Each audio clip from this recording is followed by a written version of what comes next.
భారతదేశంలో నిరుపేదల కోసం ఒక రాజకీయ పార్టీ అవసరమని 1950 ఎస్సీ కులాల ఫెడరేషన్ అని పార్టీ స్థాపించింది. ఆ పార్టీ కేవలం ఒకే వర్గానికి పనిచేసినా కూడా అప్పుడు 32లో 14 మంది ఎమ్మెల్యేలు, ఒక 3 ఎంపీలు గెలిచారు. స్థానిక పెద్దపల్లి ఎంపీగా షెడ్యూల్ కులాల ఫెడరేషన్ నుంచి వెళ్ళి గౌరవ కృష్ణ ఎంపీ గారు 2 సార్లు పెద్దపల్లి ఎంపీగా గెలిచింది ఇదే పార్టీ. కరీంనగర్ నుంచి వెళ్ళి కూడా ఎంపీగా గెలిచింది. అంటే రిపబ్లికన్ పార్టీ ఆఫ్ ఇండియాను 1956లో ఇది భారతదేశంలో నిరుపేదల కోసం ఒక పార్టీ అవసరం, రాజ్యాధికారం కావాలంటే ఈ పార్టీ ద్వారా ప్రతి ఒక్కరూ ఎన్నికలలో పోటీ చేయాలి, వారి సమస్యలపై పోరాటం చేయడానికి ఇది ఒక ఆయుధం అని చెప్పి డాక్టర్ బాబాసాహెబ్ అంబేద్కర్ గారు ఈ రిపబ్లికన్ పార్టీని 1956 సెప్టెంబర్ 30న నిర్మాణం చేసి డిసెంబర్ 6వ తారీఖు నాడు డాక్టర్ బాబా అంబేద్కర్ గారు మరణించడం జరిగింది. అప్పుడు రిపబ్లికన్ పార్టీ ఆఫ్ ఇండియా రాష్ట్ర సదస్సును స్థానిక కరీంనగర్ రాష్ట్ర కార్యాలయంలో నిర్వహించుకోవడం జరిగింది. రిపబ్లికన్ పార్టీ ఆఫ్ ఇండియా భారత రాజ్యాంగంలో ఉన్నటువంటి హక్కులను ప్రతి ఒక్కరికి అందాలని నిరంతరం పోరాటం చేస్తుంది. మరి ప్రతి ఒక్కరికి తెలంగాణ రాష్ట్రం ఏర్పడినాక గత టీఆర్ఎస్ ప్రభుత్వం ఎవరికి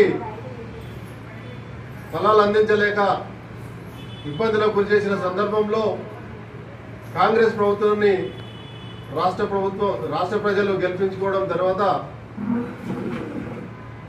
వారికి సరైన సౌకర్యాలు కల్పించాలి, ప్రజలకు హామీలు ఏవైతే చెప్పారో ఆ హామీలను నెరవేర్చాలని రిపబ్లికన్ పార్టీ నుంచి వెళ్ళి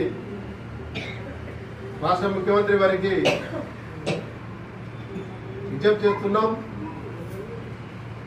ఈ యొక్క పార్టీ నిరుపేదల కోసం పోరాటం చేసే పార్టీ.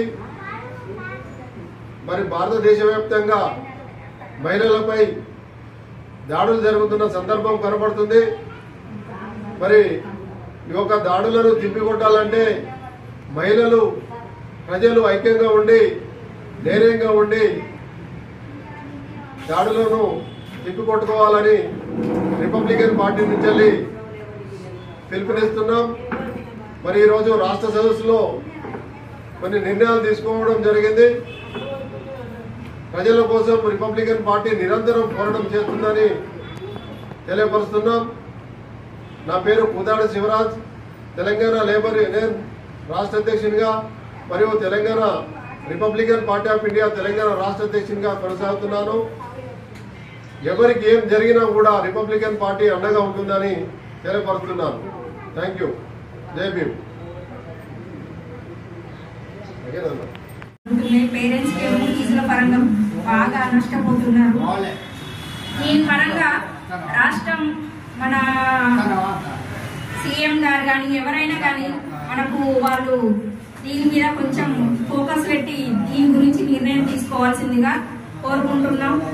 అలాగే మహిళల పైన జరిగే అన్యాయాలు, అక్రమాలు, ఆ చిన్న పిల్లల నుంచి పెద్ద వాళ్ళ పండు ముసలి వాళ్ళకు కూడా చాలా అన్యాయం జరుగుతుంది. దానిపైన కూడా ఖండిస్తున్నాం. ఇప్పుడు నిన్న మంచిర్యాల జిల్లాలో మిమ్స్ కాలేజీ నుంచి ఒక అమ్మాయి ఆత్మహత్య చేసుకుంది. దానికి అసలు కారణాలేంటో తెలియవు. మరి వార్డెన్ వలన, హాస్టల్ పరంగా, టీచర్స్ పరంగా, ఏ పరంగా అనేది కూడా దాని గురించి ఇంకా వివరాలు తెలియలేదు. ప్రభుత్వం దీని గురించి ఏదో ఒకటి నిర్ణయం తీసుకొని ప్రయోజనకరమైన అంశాలను చర్చించి దీని పరంగా ప్రభుత్వ ఆమోదితం లేని స్కూళ్ళు కానీ కాలేజీలు కానీ మూసివేయబడాలని కోరుకుంటున్నాం. ఇంకా ఆ రకంగా చూస్తే కాంగ్రెస్ ప్రభుత్వం నుంచి మనకు రావాల్సిన పెన్షన్లు కానీ, గ్యాసులు కానీ, రేషన్ కార్డులు కానీ, ఈ రకంగా ఏది కానీ ఇంకా రాని వాళ్ళు, రైతు బంధు అది ఇది రాని వాళ్ళు కూడా చాలా మంది ఉన్నారు. దానికోసం ప్రభుత్వం నిర్ణయం తీసుకోవాలి. ఈ ఫ్రీ బస్సులు ఇట్లాంటివి కాకుండా ప్రజలకు ప్రయోజనకరంగా ఉండే సదుపాయాలను కల్పించాలని. ఇప్పుడు కరెంటు బిల్లు 0 బిల్లులు అంటున్నారు. కిరాయి ఉన్న వాళ్ళ పరిస్థితి ఏంటి? సొంత ఇల్లు లేని వాళ్ళ పరిస్థితి ఏంటి? అందరూ డబ్బున్న వాళ్ళే ఉండారు కదా, స్థలం ఉన్న వాళ్ళు కూడా ఉండరు. ఇందిరమ్మ ఇండ్లు అని ఇస్తున్నారు. 5 లక్షలు అంటే దానికి మనకు డబ్బున్న వాళ్ళే ఉండరు. అందరూ డబ్బు లేని వాళ్ళు అప్పు తెచ్చుకొని కట్టాలంటే 5 లక్షలలో ఇల్లు పూర్తి అవ్వదు. సాధారణంగా చెప్పాలంటే ఇప్పుడు స్థలం లేని వాళ్ళు ఉంటారు, వాళ్ళు ఎక్కడ కట్టుకోవాలి? ఇట్లా చాలా వరకు ఈ ప్రయోజనాలన్నీ ప్రభుత్వం దృష్టిలో పెట్టుకొని మహిళలకైనా, ఇప్పుడు పేదవాళ్ళకైనా, ఎవరికైనా కూడా ఈ ప్రభుత్వమైనా అంతకుముందున్న ప్రభుత్వమైనా ఏ పరంగా కూడా న్యాయం జరగలేదు. వాళ్ళ స్వార్థం వాళ్ళే చూసుకొని బాగుపడుతున్నారు తప్ప ప్రజల కోసం ఏ ప్రయోజనకరమైన పనులు జరగట్లేదు.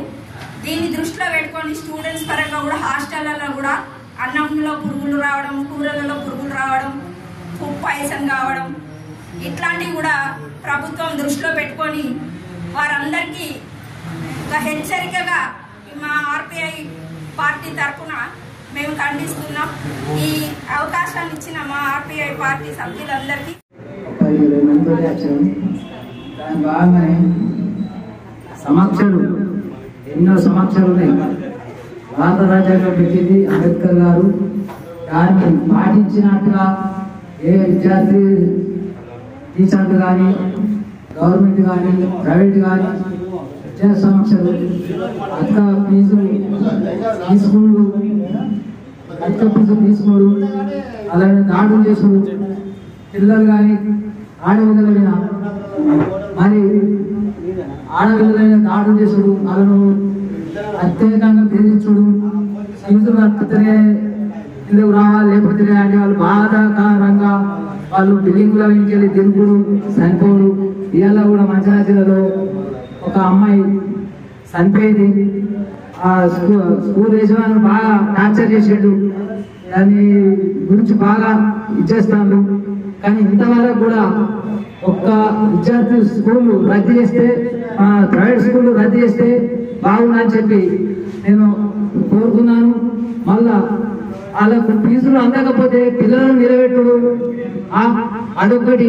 అది నిలబెట్టంగా ఎవరైనా చూసి దొరకబట్టి దాన్ని సోషల్ మీడియా కానీ దేని కానీ వాళ్ళ మీడియా కానీ పేపర్లో వేయడం జరగాలి. అట్లయితేనే వాళ్ళు చెప్పినట్టుగా వింటారు.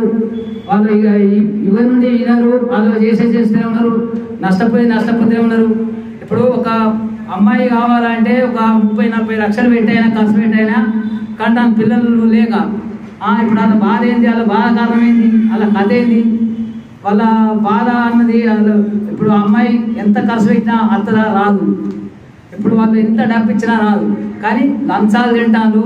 ఏ సంఘాలు కూడా ఇంతవారం కూడా ఏమిటి చేస్తాను కానీ ఒక్క సంఘం కూడా అంతలేదు. హాస్టల్ కచ్చేది ఏం లేదు.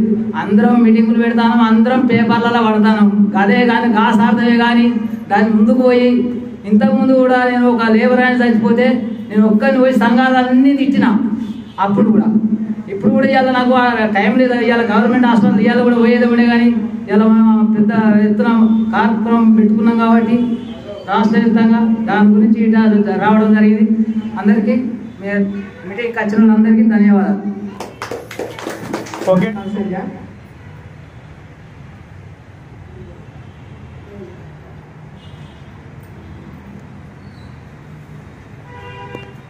మీకేం సమస్య ఉందమ్మా? సమస్యలు అన్ని సమస్యలు ఉన్నాయి. ఇప్పుడు మహిళా గ్రూప్ అంటే మహిళా గ్రూప్లో రాజధానికి డబ్బులు కట్టిస్తాను. మహిళా గ్రూప్లో కంటి దానికైనా కట్టిస్తాను. నన్ను కట్టిస్తాను, కట్టి చేసుకుంటాను, కట్టిస్తాను. ఇప్పుడు కట్టకపోతే డబ్బులు ఇస్తాను. డబ్బులు ఇస్తాను. అది క్యాన్సిల్ చేయాలి, గవర్నమెంట్ అది చేయాలి. అదేనా? Okay right.